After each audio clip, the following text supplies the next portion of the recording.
फेंक दिया जाएगा। अब की बार कुछ सोच के तो देखें, सोच के तो देखें। दूध का फूका हुआ ना छाछ भी फूक फूक के पीता है। यह है केजरीवाल के लिए। हिम्मत तो करके देखें अब की बार कोई। पहली बात तो वो हिंदू था ही नहीं, वो हिंदू राष्ट्र का नागरिक था ही नहीं जिसने लाल किले पे ये किया। वो हिंदुस्तानी कहलाने के लायक ही नहीं है। और जो किसान, जिस किसान की आप बात कर रहे हैं, जो इतने महीनों से बैठा है, वो किसान है ही नहीं, वो दलाल है। ओपन में कहूंगी, सिर्फ कांग्रेस पार्टी का दलाल है। आपने किसानों की बात करी, इसके पहले शाहीन बाग की बात करिए, एनआरसी की बात करिए, सीएए की बात करिए। उसमें क्या करा था इस आदमी ने? इस केजरीवाल ने उनका साथ दिया था। ये एक भड़काऊ नेता है, सिर्फ भड़काऊ नेता। ये खेलता है एक गंदी राजनीति, हिंदू और मुसलमान के बीच की राजनीति। हुआ कि 26 जनवरी में दिल्ली में किसान आंदोलन को लेकर किस तरह से तांडव किया गया था लाल किले के ऊपर, आईटीओ के ऊपर। एक बार फिर वही किसान दिल्ली के अंदर जंतर मंतर पर बैठे हुए हैं। जी, मैं एक बात कहना चाहूंगी। मैं ऐसी हिम्मत हूं कि अपने हिंदुस्तान के लिए अपनी जान भी दे दूं। पहली बात तो वो हिंदू था ही नहीं, वो हिंदू राष्ट्र का नागरिक था ही नहीं जिसने लाल किले पे ये किया। वो हिंदुस्तानी कहलाने के लायक ही नहीं है। और जो किसान, जिस किसान की आप बात कर रहे हैं, जो इतने महीनों से बैठा है, वो किसान है ही नहीं, वो दलाल है। क्योंकि मैं किसान परिवार से हूं, मैं गुर्जर समुदाय से हूं, जिसके फोर फादर्स किसानी ही करते रहे हैं। मेरे यहाँ आज भी खेती है। मैं दाड़े से हूं, ग्रेटर नोएडा से। मैंने जब कांग्रेस का राज था, यकीन मानिए, मैंने खुद ने अपने घर में वो गरीबी किसानों को भोगते देखा है। मैं किसी और की बात नहीं कहूंगी, कहीं सुनी नहीं कहूंगी। जब हर व्यक्ति घर से जाकर, दुकानदार, जो बनियों की दुकानें होती है ना साहूकार की, उसकी दुकान पे जाके 6,000 की 4,000 की नौकरी करता था किसान। ये पॉलिसी थी कांग्रेस की किसानों के लिए। लेकिन आज आप जानते हैं किसानों की तरक्की किस तरह से हमारे मोदी जी ने करी, लेकिन वो हजम किसको नहीं हो रहा है? ये सब जानते हैं, उन दलालों को। बहुत सारी दुनिया एक बात जानती है किसानों के बारे में कि जब कांग्रेस का राज था तो मेरे यहाँ 100 कुंटल, 1000 कुंटल गेहूं हुआ। मैं उस किसान, एक गवर्नमेंट गोदाम में अपना गेहूं देने के लिए गई तो मुझे बोला गया, एक रेट फिक्स कर दिया गया वहां पर, 20 रुपए, 7 रुपए, 8 रुपए, 10 रुपए, जो भी उसका रेट था। मुझे बोला गया, जी गोडाउन में तो जगह ही नहीं है आपका, कहां से ले लें माल? और आप ही के दलाल बाहर खड़े मुझे कहते हैं 3 रुपए किलो देना है तो तेरी ट्रॉली खाली कर देंगे। क्योंकि मैं गरीब किसान, मैंने आपको दलाली में आपको दे दिया। अब रो कौन रहा है? वही दलाल जो आज तक दलाली करता आया। और वो दलाल, मैं तो ओपन में कहूंगी, सिर्फ कांग्रेस पार्टी का दलाल है। और केजरीवाल जो दिल्ली का सत्यानाश करने के लिए बैठा है, उसकी श्रेय है। आप खुद बताइए, अगर मैं दिल्ली की मुख्यमंत्री हूं तो मेरे रहते हुए क्या कोई झंडा फहरा लेगा लाल किले पर? इतनी हिम्मत है? लेकिन वो तो कहते हैं कि भी दिल्ली पुलिस है, केंद्र सरकार के अधीन है, तो क्या कर सकते हैं? दिल्ली पुलिस है? अरे केजरीवाल जी, दिल्ली पुलिस के साथ तो आपने गेम खेला, रूट आपने बदला, हर काम आपने करा और आपने कहा था कि ऐसा कुछ नहीं होगा। आप मुख्यमंत्री कराने लायक है? मुख्यमंत्री मतलब मुखिया।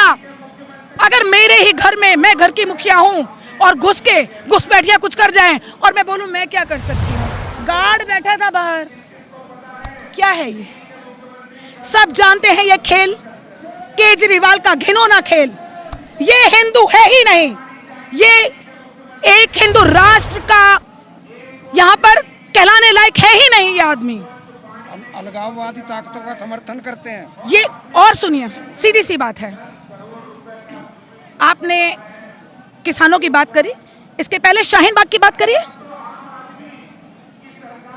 एनआरसी की बात करिए, सीएए की बात करिए। उसमें क्या करा था इस आदमी ने? इस केजरीवाल ने उनका साथ दिया था। ये एक भड़काऊ नेता है, सिर्फ भड़काऊ नेता। ये खेलता है एक गंदी राजनीति, हिंदू और मुसलमान के बीच की राजनीति। और आज मैं आपसे एक बात पूछती हूँ, वहीं पे मोदी जी की बात करिए, 3 तलाक किसने हटवाए? मोदी जी ने। वो तो उनके लिए तो हिंदू मुसलमान सब एक है। और जब सीएए एनआरसी का गेम आया था तो आपको शायद पता होगा, इसने घर घर जाके मुसलमानों को बोला, हाँ भाई तू तो अब छोड़ने वाला है हिंदुस्तान। अरे अनपढ़ केजरीवाल को ये नहीं पता था कि ये किसके लिए बनाया गया था रूल। जो घुसपैठिया बांग्लादेश से आ रहे हैं, जो घुसपैठिया पाकिस्तानी से आ रहे हैं, पाकिस्तान से आ रहे हैं, जब वो अपना आईडी प्रूफ दिखाएंगे, क्यों ये हमें इस बात की परमिशन क्यों नहीं? मैं अमेरिका गई हूँ, यूरोप गई हूँ, इंग्लैंड गई हूँ, कनाडा गई हूँ, मेरे से तो हर जगह मेरा वीजा मांगा गया, मेरा पासपोर्ट मांगा गया, मेरा टाइम ओवर हो गया, मुझे वापस भेज दिया गया। तो मेरा हिंदू राष्ट्र ऐसा क्यों नहीं? मेरा अपना राष्ट्र ऐसा क्यों नहीं? मेरा हिंदुस्तान ये क्यों नहीं कर सकता? क्यों?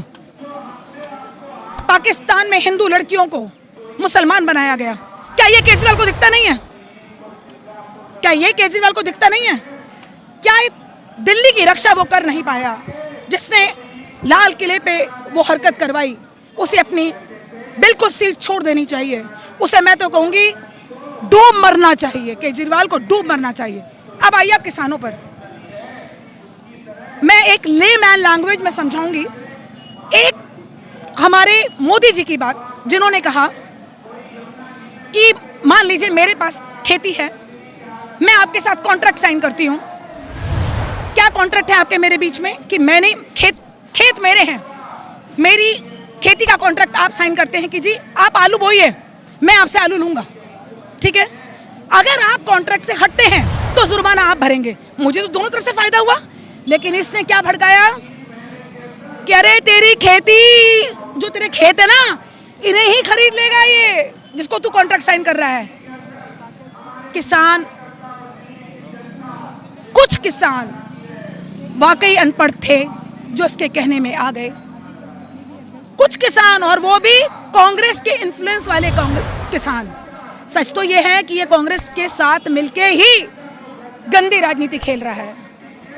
मैडम, आज देखा जाए किसान जो है जंतर मंतर पे बैठे हुए हैं, एक बार फिर वो दिल्ली के अंदर है। क्या लगता है कि 15 अगस्त को देख के ऐसी तैयारी की जा रही है? एक एक को काट के फेंक दिया जाएगा। अब की बार कुछ सोच के तो देखें, सोच के तो देखें। दूध का फूका हुआ ना, छाछ भी फूक फूक के पीता है। यह है केजरीवाल के लिए। हिम्मत तो करके देखें अब की बार कोई। ये रोहिंग्याओं को बसा रहे हैं यहाँ पे। लेकिन ये भी खबर है कि भी जो उनका नेता है, किसान आंदोलन के नेता राजेश टिकैत, वो यूपी में भी जाना चाहते हैं और लखनऊ को भी घेराव करना चाहता है। मैं टिकैत के बारे में एक बात कहूंगी। इसका दादा कौन था, इसका बाप कौन था? गुंडा, जो गुंडागर्दी करता आया है जिंदगी भर। इसका कोई काम नहीं है, ये वसूली भाई है, गुंडागर्दी करता है, दलाल पाले हुए हैं। इस बेचारे की कोई कमाई नहीं है, ये नहीं टिक पाएगा। क्यों जगह बदल रहा है किसान? मैं पूछती हूँ, क्यों जगह बदल रहा है तू? जगह जगह वहीं बैठा रहता जहां बैठा था, क्योंकि वो किसान है ही नहीं, वो दलाल है किसान के। एक एक व्यक्ति को लाया जाता है, 500-500 रुपए दिए जाते हैं बैठने के, और वो वाकई में वो दलाल हैं जिनके अंदर से उनके दिल रो रहे हैं, उनकी कमाइयां खत्म हो गई हैं, उनके खानदान के खानदान बैठे हुए हैं। ये फैक्ट है, सभी खरीदे हुए नहीं है, क्योंकि वो दलाल हैं। भाई प्रधानमंत्री जी ने दलाली खत्म कर दी। मेरी जो मेहनत की कमाई है वो मुझे ही मिलेगी। आज देखिए कितनी बड़ी बात है, मैं यूपी में गेहूं हुआ या यूपी में मेरा गन्ना हुआ, उसे जाके मैं एमपी में अपना वो कर सकती हूँ, बेच सकती हूँ। एमपी का शरबती गेहूं पूरी दुनिया जानती है, लेकिन एमपी डायरेक्ट यहाँ नहीं बेच सकता था, वहीं पे दलाल सस्ते में उठाता था, यहाँ आता था, महंगे में बिकता था। आज मैं आज़ाद हूँ, अपना गेहूं, अपना गन्ना, अपनी दालें, अपना चावल हर जगह बेचने के लिए। तो अगर मैं किसान खुश नहीं तो कौन खुश है? मैं तो धन्यवाद करती हूँ मोदी जी का, जिन्होंने हम किसानों के बारे में भी सोचा।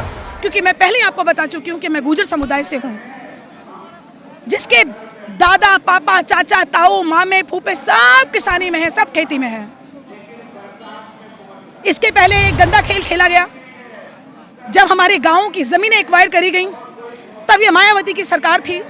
इसने कौड़ी कौड़ी करके वो पैसों में जमीनें खरीद ली, किसानों को बेरोजगार कर दिया, और वही जमीनें इसने करोड़ों की बेची। क्योंकि आज तक इस हिंदुस्तान में किसानों के साथ गलत किया गया है। क्योंकि किसान अपनी खेती में किसानी करे या पढ़े, उसके पास पढ़ाई की कमी होने की वजह से उसे हर राजनेता ने उसका फायदा उठाया है। मोदी जी को शायद किसानों की पीढ़ियां दुआएं देंगी, और मैं कहती हूं पर्सनली मेरी उम्र भी मोदी जी को लग जाए। उन्होंने तो किसानों का वो उद्धार किया है, और ये बात किसान जानते हैं। आप मेरे साथ कभी गांव में चलो, चलिए, आप कौन से गांव में चलना चाहते हैं? किसान खुशी के मारे आज पागल है कि मैं आज अपना गन्ना कहीं भी जाके बेच सकता हूं, मैं आज अपना बासमती चावल कहीं भी बेच सकता हूं, मेरे पे कोई रोक टोक नहीं है। लेकिन दलाल तो वाकई रो रहा है, और दिल से रो रहा है। तो ये बैठा हुआ दलाल है, और झूठ के पैर नहीं होते हैं। मैं तो मोदी से रिक्वेस्ट करूंगी, मोदी जी इन दलालों को इनकी एक एक हिस्ट्री पता करो कि कौन क्या है, और इनको निकाल के बाहर फेंक दो। और 15 अगस्त पे कोई कोशिश तो करके देखे। इतनी हिम्मत मेरे हिंदुस्तान पे आंख उठाने की, और मैं ही नहीं, यहां खड़ा हुआ हर व्यक्ति, आज बॉर्डर पे सैनिक खड़ा है, हम दिल्ली के अंदर खड़े हैं। इसने एक बार हरकत कर ली जो करी थी लाल किले में, उसके बाद इसकी हिम्मत नहीं है। हिम्मत करके देखे ये एक एक व्यक्ति को, और मुझे बताने की जरूरत नहीं है। मोदी सरकार जो सेंट्रल में बैठी है, उन्हें समझाना आता है अपनी भाषा में। जो हिंदुस्तान का नहीं वो किसी का कैसे हो सकता है? तुम हिंदुस्तान में पैदा हुए हो, मुझे नहीं लगता कि तुम हिंदुस्तानी हो। जो तुमने लाल किले पे हरकत करी, और 15 अगस्त पे हम डरेंगे? कभी नहीं डरेंगे, कुछ नहीं होने वाला। ये रोहिंग्याओं को यहाँ बिरयानी बांट रहे हैं।